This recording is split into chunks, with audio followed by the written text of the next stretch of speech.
غسل د احرام په حال کې پرون موږ تاسو ویلو چې مستحب ده د تنظیف دپاره د تطهیر دپاره نه حتی حیضه هم کړی شي دغه غسل هم د تنظیف دپاره ده مخکې خو د پښو مزلې وې د قافلو مزلې وې د مدینې منورې نه روان شو نومه ورځ هلته بیت الله شریفې ته ورسېده دا د لیارې خاورې ګردو ویلي خلک نو ادب دا ده چې مکې معظمې ته چې داخلېږي غسل وکړي نن سبا خو سهولیت چې خو په یو ورځ کې پاکستان هلته ورسېږي هلته خو به د پښو مزلې وې ګردونه وه حضرت پیغمبر صلی الله علیه وسلم کعبې مبارکې ته رسېږي د دخول نه مخکې یو وارې پخ مقام کې غسل کوي بیا ننوځي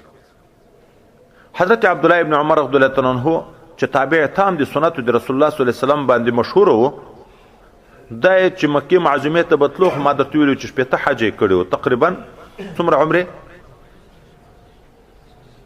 2000 عمرې یې کړې وې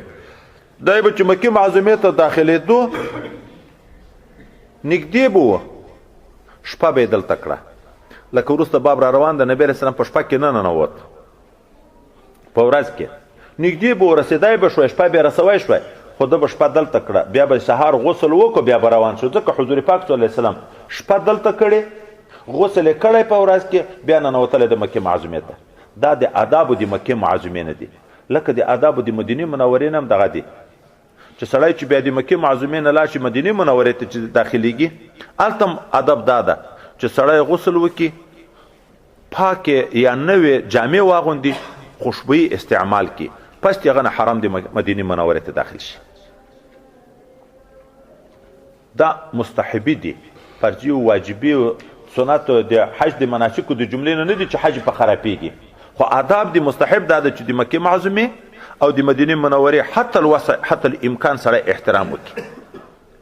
نو نبی علیه السلام به مخکې باندې غسل کوو بیا ننوت موږ دپاره هم دغه مسله ده چې مستحب ده چې سړي ته امکان وي خو ما درته ویلې چې نن سبا امکانات ځکه کمزوري